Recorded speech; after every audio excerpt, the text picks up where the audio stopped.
तो आज से जो है मैं फिजिक्स के कुछ इंपॉर्टेंट टॉपिक्स और उनसे रिलेटेड आज तक जितने सवाल आए हैं मैं यहां पर आपके सामने लेके आने वाला हूं। सबसे पहले मैंने स्टार्ट किया है वेक्टर। देखो आपने सुना होगा वेक्टर और स्केलर। स्केलर क्या होता है सर? कोई नंबर होता है, मतलब मैग्नीट्यूड। देखो मैग्नीट्यूड 2 सेंटीमीटर, 4 सेंटीमीटर, 10 सेंटीमीटर या 10 मीटर ही मैग्नीट्यूड नहीं है। 2 केल्विन भी मैग्नीट्यूड हो सकता है, 2 केजी भी मैग्नीट्यूड हो सकता है, 2 किलोमीटर भी मैग्नीट्यूड हो सकता है। तो ऐसी क्वांटिटी जिसमें सिर्फ और सिर्फ कोई एक नंबर होता है, कोई उसकी डायरेक्शन नहीं होगी, तो हम इसको बोलेंगे स्केलर क्वांटिटी। अगर उस नंबर के साथ डायरेक्शन अगर आपको मिल जाएगी तो आप मानेंगे वो वेक्टर है। क्या मानेंगे? वेक्टर है। अच्छा, वेक्टर को एक एरो से रिप्रेजेंट किया जाता है। एरो का जो हेड होता है वो डायरेक्शन बताता है, और जो एरो की लेंथ होती है मेरे प्यारे बच्चों वो आपको मैग्नीट्यूड बताएगा। क्या बताएगा? मैग्नीट्यूड। अच्छा, मान लीजिए 2 वेक्टर हैं। मान लीजिए एक वेक्टर ए है, एक वेक्टर कितना है मेरे प्यारे बच्चों? ए है। और मान लीजिए दूसरा वेक्टर बी है। एक वेक्टर ए है, दूसरा वेक्टर बी है, और उनके बीच में एंगल थीटा है। कितना है? थीटा है। अच्छा मुझे बताओ ना, इन दोनों का रिजल्टेंट कितना होगा? फिर आज हम क्योंकि एडिशन ऑफ वेक्टर की बात कर रहे हैं, 2 वेक्टर को कैसे ऐड कर सकते हैं? ठीक है, एक वेक्टर इधर को है और एक वेक्टर ऊपर को हो गया सपोज, तो इनका नेट कहीं ना कहीं तो होगा ना। तो अगर हम एडिशन की बात करेंगे तो इनका रिजल्टेंट मेरे प्यारे बच्चों जो है वो बीच में ही आता है। कहां आएगा? बीच में। तो अगर मैं आपको बात करूं रिजल्टेंट वेक्टर की, तो इन दोनों का रिजल्टेंट वेक्टर जो है वो बीच में ही आएगा, जिसकी वैल्यू कितनी होगी? आर वेक्टर है, रिजल्टेंट का वेक्टर है। समझ में यहां पर आपको आना चाहिए। और मान लो ए वेक्टर से रिजल्टेंट वेक्टर कितना एंगल बना रहा है मेरे प्यारे बच्चों? अल्फा बना रहा है। क्या बना रहा है? अल्फा। कभी कभी रिजल्टेंट वेक्टर पूछता है तो आपको इसका बेहतरीन फॉर्मूला याद होगा, जो कि सबको याद होता है मेरे प्यारे बच्चों। R equals to under root A square plus B square plus 2ab cos theta. ये फॉर्मूला जो है सबको पता होता है, और मेरे को ये जितने लोग देख रहे हैं सबको ये एडिशन ऑफ वेक्टर का फॉर्मूला याद होना है। R equals to under root A square plus B square plus 2ab cos theta. तो एक वेक्टर इधर को 5 जिसका मैग्नीट्यूड है, एक ऊपर को 10, उनके बीच में एंगल 30, तो यहां फॉर्मूला रखेंगे अंडर रूट ए square plus B square plus 2ab cos theta में, तो आपको रिजल्टेंट वेक्टर भी याद आएगा। अगर ये पूछता है आपको कि ए वेक्टर से रिजल्टेंट वेक्टर कितना एंगल बना रहा है, तो मैं आपको इसका फॉर्मूला देता हूं। तो आपने पढ़ा होगा मेरे प्यारे बच्चों, tan alpha equals to B sine theta. पढ़ा नहीं पढ़ा? बताओ। tan alpha equals to B sine theta over A plus B cos theta. ये आपने रिजल्टेंट वेक्टर ए वेक्टर से कितना एंगल बना रहा है, मतलब कितने डिग्री पर है, ये निकालने का एक फॉर्मूला है। tan alpha equals to B sine theta over A plus B cos theta. A आपको दिया होगा 2, 4, 6, 8, बी आपको दिया होगा 10, 5, 6, 9, कितना भी दिया हो, और उनके बीच में एंगल थीटा दे रखा है, तो रिजल्टेंट निकालेंगे तो यह फॉर्मूला रखेंगे।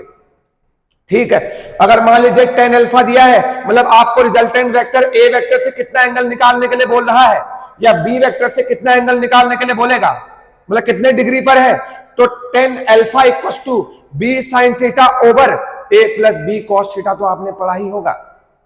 ठीक है, लेकिन मेरा एक सवाल है, ये जो थीटा है ना, theta is a angle between a and b जरूर है, लेकिन आपने अगर पढ़ा है ये जो थीटा है, थीटा निकालने के भी तरीके होते हैं। या तो थीटा हेड से हेड मिला होना चाहिए, या थीटा के लिए जो है हम लोग या तो हेड से हेड मिलाते हैं। क्या मिलाते हैं? Head to head concept. या हम लोग टेल से टेल मिलाते हैं। क्या मिलाते हैं? टेल टू टेल मिलाते हैं। बहुत इंपॉर्टेंट है, या तो हेड से हेड मिलाओ या तो टेल से टेल मिलाओ, तभी वो थीटा थीटा कहलाएगा, वरना थीटा कोई और होगा। मान लीजिए ए वेक्टर ये है ए, और दूसरा वेक्टर ये रहा बी, इनके बीच में मान लो एंगल थीटा है। अगर कोई आपसे पूछे रिजल्टेंट वेक्टर निकालो, आपके पास फॉर्मूला ये है अंडर रूट ए square plus B square plus 2ab cos theta, और थीटा की वैल्यू यहां पर थीटा रखेंगे क्या? नहीं रखेंगे सर। क्यों सर? ए वेक्टर का ये हेड है, बी वेक्टर का ये टेल है, तो थीटा थीटा नहीं होगा, थीटा की वैल्यू कुछ और होगी। आपको एक चीज बता दूं, या तो आप हेड से हेड मिलाओ या तो आप टेल से टेल मिलाओ। ठीक है, सुनो, इस वेक्टर को पीछे कर सकते हो आप। वेक्टर की एक खासियत होती है, उसको हम बिना डायरेक्शन चेंज किए कहीं पर भी रख सकते हैं, डिस्प्लेस कर सकते हैं। तो बी वेक्टर यही तो हो गया बी वेक्टर। अरे बी वेक्टर आगे था, उसको हमने पीछे कर दिया बिना डायरेक्शन के चेंज किए। अब मुझे तुम ही बताओ, अब ए वेक्टर यह है, बी वेक्टर यह है। मेरे प्यारे बच्चों, अब तुम मुझे बताओ, क्या इस ए वेक्टर का हेड है? बिल्कुल सर। क्या बी वेक्टर का हेड है? बिल्कुल सर। अब ये एंगल कितना होगा बताओ? ये टोटल 180 है, थीटा माइनस कर दो, कितना हो जाएगा? 180 माइनस थीटा। तो अब जो यहां पर मैं रिजल्टेंट में फॉर्मूला रखूंगा, अंडर रूट ए square plus B square plus 2ab cos 180 minus theta, क्योंकि एंगल बिटवीन टू वेक्टर जो है हेड से हेड देखते हैं और टेल से टेल देखते हैं। अब मुझे बताओ समझ में आया नहीं आया? और यहां पर भी थीटा की जगह कितना रखना है? 180 माइनस थीटा ही रखना है, तब जाके जो है 10 अल्फा की वैल्यू आ जाएगी। बताओ अल्फा क्या है? सर ए वेक्टर और रिजल्टेंट वेक्टर के बीच में एंगल है। मतलब मैं क्या कहूंगा, जो रिजल्टेंट वेक्टर है ना, वो ए वेक्टर से कितना डिग्री ऊपर है या कितना डिग्री नीचे है, ये हमारा अल्फा डिनोट करता है। क्या डिनोट करता है? अल्फा। बात समझ में आ गई? तो रिजल्टेंट वेक्टर का आंसर कितना हो जाएगा? अंडर रूट ए square plus B square plus 2ab cos theta, ये रिजल्टेंट वेक्टर का आंसर है। अच्छा, मेरे एक सवाल है तुमसे फिर। मान लीजिए ए की वैल्यू जो है, ए वेक्टर का मैग्नीट्यूड जो है वो ए है, बी वेक्टर का मैग्नीट्यूड भी ए है, ठीक है। अब और मान लीजिए एंगल की वैल्यू जो है वो थीटा है, और आपको क्वेश्चन पूछता है what is the value of r, what is the magnitude of resultant vector. देखो इतना इंपॉर्टेंट कॉन्सेप्ट है ये, तुम्हारे 12th क्लास में भी इलेक्ट्रोस्टैटिक में काम आता है, ये ग्रेविटेशन में काम आता है, ये मैग्नेटिज्म में काम आता है 12th क्लास में। इतना इंपॉर्टेंट कॉन्सेप्ट है। बताओ मेरे प्यारे बच्चों, फॉर्मूला कौन सा लगेगा? अंडर रूट ए square plus B square plus 2ab cos theta. रखो मेरे बच्चों, ए की वैल्यू ए रखो, बी की वैल्यू भी ए रखो। बताइए, नीट में फिजिक्स जो है ना बहुत आसान होगी, मैं पढ़ा रहा हूं, आप टेंशन मत लीजिए। बी की वैल्यू भी ए ही रखो, plus 2a square cos theta. अगर मैं आपको बताऊं, यहां से एक जादुई फॉर्मूला निकल के आता है जिसकी वैल्यू होती है 2a cos थीटा बाई 2। कितना हो गया? 2a cos theta by 2। What is theta? Theta is angle between vector a and vector b। बात समझ में आ गई? तो आपको इतना तामझाम करने की जरूरत नहीं है। अगर दो वेक्टर दिए हैं, चलिए अगर मान लीजिए दो वेक्टर आपके पास दिए हैं, ए वेक्टर a है इधर को और दूसरा वेक्टर ऊपर को a है, और उनके बीच में एंगल आपको पता है कितना है? 90 डिग्री है। तो रिजल्टेंट आपको पता होना चाहिए, रिजल्टेंट तो उनके बीच में ही होगा मेरे बच्चों। क्या होगा? रिजल्टेंट उनके बीच में होगा। उसकी वैल्यू इतना रखने की जरूरत नहीं है सर, यहां से निकाल दो डायरेक्ट। तो रिजल्टेंट का आंसर क्या हो जाएगा? 2a cos थीटा बाई 2, और थीटा की वैल्यू कितनी हो जाएगा? 90, और 90 बाई 2 कितना होता है? 45। तो हो जाएगा 2a cos 45। बताओ cos 45 1 बाई रूट 2, तो कितना आ जाएगा? अंडर रूट 2a आ गया। अगर हम इसको रेशनलाइज करेंगे तो देखो रिजल्टेंट का आंसर आ गया रूट 2a। ये आपका जो फॉर्मूला है ये आपका जादुई फॉर्मूला है। ऐसे ही दो फोर्स वेक्टर होते जिसका मैग्नीट्यूड सेम है, एक फोर्स इधर को लग रहा है, कहीं भी लग रहा हो, तो आंसर क्या आ जाएगा? 2f cos theta by 2। क्या आ जाएगा? आंसर हो जाएगा 2f cos थीटा बाई 2। बात समझ में आ गई? समझ में आ गया? तो ये जो रिजल्टेंट वेक्टर है, अगर दो वेक्टर हैं जिसका मैग्नीट्यूड सेम है, तो आंसर इस तरीके से हम लोग लिख सकते हैं। ठीक है, तो इसको आपको बहुत ही बखूबी तरीके से याद करना है। बाकी टेन अल्फा का फॉर्मूला वही है, बी साइन थीटा ओवर ए प्लस बी कॉस थीटा, और थीटा की वैल्यू आप 90 डिग्री रख सकते हैं। अच्छा, कुछ और क्वेश्चन है मेरे पास बहुत तगड़े से। मान लीजिए ए वेक्टर ए है जिसका मैग्नीट्यूड 1 है, एक यूनिट है, क्वेश्चन ऐसा आएगा, और बी वेक्टर है जिसका मैग्नीट्यूड भी एक यूनिट है, मतलब बी भी एक यूनिट वेक्टर है, ए एक यूनिट वेक्टर है, बी भी एक यूनिट वेक्टर है, और उसका जो रिजल्टेंट है वो भी एक यूनिट वेक्टर आता है। आपसे पूछता है what is the value of theta, what is the value of theta. अच्छा, तो कैसे करोगे बताओ? सर रिजल्टेंट पूछ रहा है ना, तो फॉर्मूला क्या लगा दूंगा, r equal to under root A square plus B square plus 2ab cos theta. ठीक है, आर की वैल्यू भी 1 रखो, ए की वैल्यू भी 1 रखो, बी की वैल्यू भी 1 रखो, थीटा आएगा तो 1 इक्वल टू 1 स्क्वायर प्लस 1 स्क्वायर प्लस 2 1 2 into 1 into 1 into cos theta.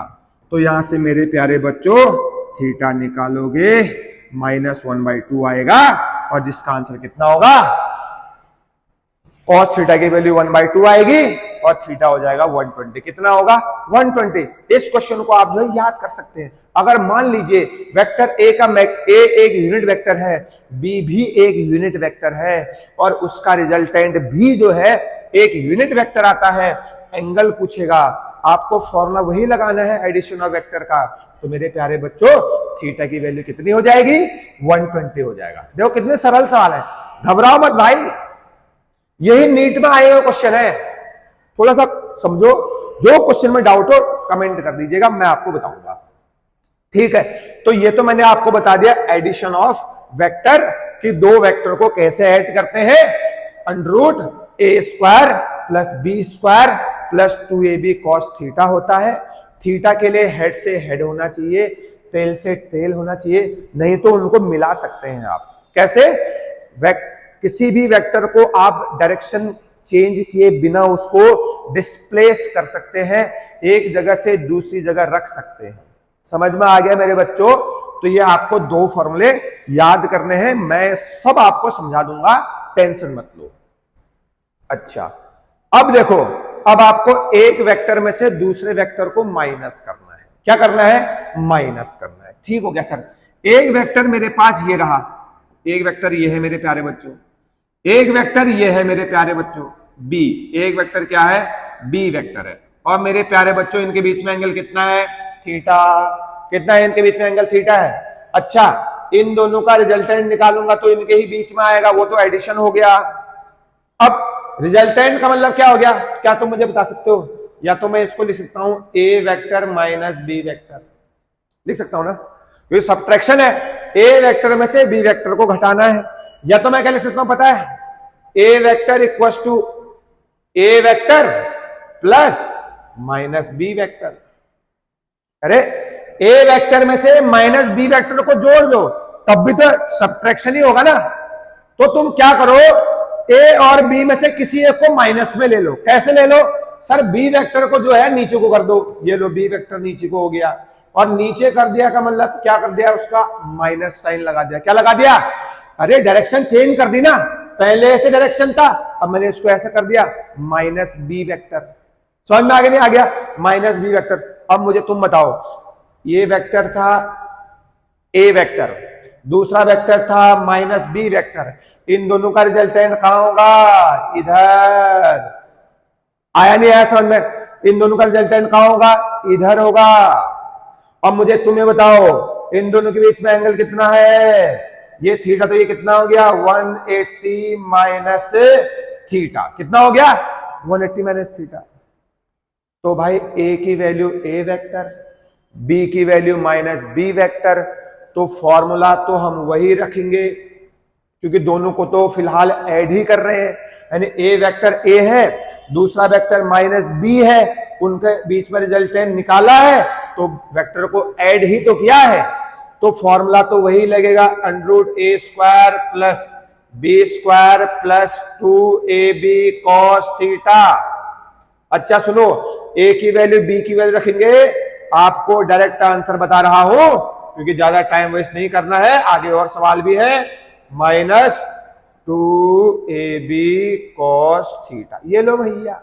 अब तुम मुझे बताओ what is the difference between addition of vector and subtraction of vector. Sir जिसमें माइनस का फर्क है, बस दो वेक्टर को ऐड करते हैं तो under root of a square plus B square plus 2ab cos theta आता है मेरे प्यारे बच्चों। और अगर मान लीजिए दो वेक्टर को सब्ट्रैक्ट कर रहे हैं तो under root of a square plus B square minus 2ab cos theta आता है। समझ में आ गया। मान लीजिए ए वेक्टर से रिजल्टेंट वेक्टर अल्फा एंगल बना रहा है, जैसे वहां पर गया था ना वैसे यहां पर बता रहा हूं। तो मेरे प्यारे बच्चों tan अल्फा बराबर कितना हो जाएगा, same formula b sin theta over a, वहां प्लस था ना, यहां हो जाएगा b, a minus b cos theta. ये आपका जादुई फॉर्मूला है कि रिजल्टेंट वेक्टर ए वेक्टर से कितना एंगल बना रहा है in case of subtraction of vector. ठीक है, तो भाई देखो ऐसे करके हम दो वेक्टर को माइनस करते हैं, जो कि बहुत इंपॉर्टेंट है। देखो आपको कुछ नहीं जाना है, हाँ थीटा की वैल्यू देख रहे हो, ये टेल है, ये टेल है, तो ये हो जाएगा 180 माइनस थीटा। इतना आपको याद करना है, दो फॉर्मूले आपको याद करने हैं, बाकी आपको डायरेक्ट क्वेश्चन में जाना है।